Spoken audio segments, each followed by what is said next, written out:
The Honor 8. I've tested quite a few Huawei phones on my channel, and most have survived the durability test, even if only barely. Huawei has never been a contender for the most durable cell phone award. In fact, the Nexus 6P was one of the very first phones on my shelf of shame back in 2015. Interestingly enough, it smashed sideways in the box like a jukebox coin slot. Now that it's out, it's time to see how this newcomer holds up. I'll be announcing a phone giveaway at the end of this video, so stick around. Let's get started.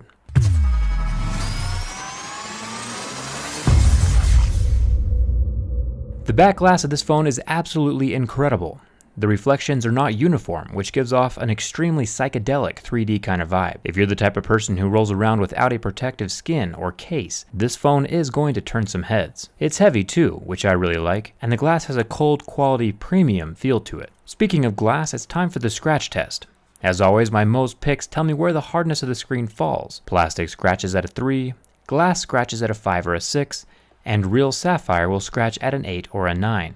On their website, Huawei advertises that the glass is a thick piece of 2.5D glass, which means that it has a slight curve along the edge. Most smartphones scratch at a level 6, but this phone scratches at a level 5. This phone is using Gorilla Glass 3, which is definitely an older version of the glass that might not have the same hardness properties as Gorilla Glass 4 or 5. The set of Mohs picks I am using have never been sharpened, so there is zero chance of contamination on the tips, and this set has been used on previous phones as well, so any contamination would have manifested itself before now. One further test against contamination is using my razor blade on the front glass. My razor, which should be about a level 5 or 5.5 on Mohs scale, can damage the glass, as you can see in this video, which means that the glass is softer than a level 6. Slightly softer glass on a smartphone screen is not a deal breaker. It is a relatively small problem that can be easily fixed by simply installing a screen protector. The earpiece of this phone is metal, which is infinitely more durable than the earpiece stickers we saw on the BlackBerry DTEK 50, or the strange cloth speaker we saw covering the Google Pixel. So thumbs up to Huawei for using metal.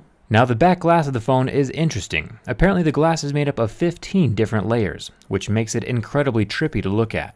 Light is being reflected in directions that seem to disobey the laws of physics. I tried scratching with my level 5 pick and nothing happened. Only my level 6 pick would leave a mark. So there's less to worry about here on the back as far as scratching is concerned.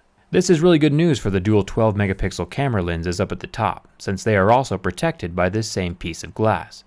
My razor blade is unable to leave any marks on the flush surface. The rear fingerprint scanner, on the other hand, feels more like a smooth rubber-coated plastic. It doesn't scratch as easy as the Galaxy S7 fingerprint scanner, but it can still be scratched. Unlike the ceramic home button on the Mi Mix. Even though the fingerprint scanner has been heavily abused, it still functions at 100%. There is some kind of metaphor for life in there somewhere, I'm sure, but either way, my fingerprint gets read every single time I try, and that's a good thing. The sides of the phone have a refreshing metal-on-metal sound to them. Even the power button and volume rocker are made of metal. We can meander down to the USB-C charging port and the headphone jack, and we find even more cold hard metal. Premium materials do cover every single surface on this phone. Let's take a look at the screen. Fire gives us the answer as to what type of screen it is. An LCD display will turn black and then completely recover, where an AMOLED screen will turn white and usually not recover from flame. So this screen is obviously an LCD, similar to what the iPhone has. The Honor 8 lasted about 11 seconds before going black and then recovering. If you haven't subscribed yet, make sure you do. It's time for the bin test. And you would think that since the phone is made entirely out of thick glass and metal that it would be super rigid. But it does have a little bit of a flex to it. If you've watched any of my other videos, I do not go easy on any phone. And now this phone has a slight S shape to it. Even when bent back from the other direction, it flexes a bit, but it still does not snap in half. It's not quite the same rigidness of a Samsung phone, but this glass and metal Huawei device is also about half the price. And it's still definitely not ever going to snap in half like the older Nexus 6P. After bending it, I was able to straighten it out completely. And look, it's like nothing ever happened. Overall, I am very impressed with this phone, price and everything. Even the color is super awesome. I'd love to see all the colors side by side. Thank you so much for watching. I do really appreciate it. And because this phone did so well on the durability test, I will be giving away a brand new phone, not this one, a brand new phone in the Gleam link right below this video. It's a link that you can click on, and it makes sure that you're following me on Twitter and Instagram and subscribed here on YouTube. Each one of those things gets you an entry into the giveaway.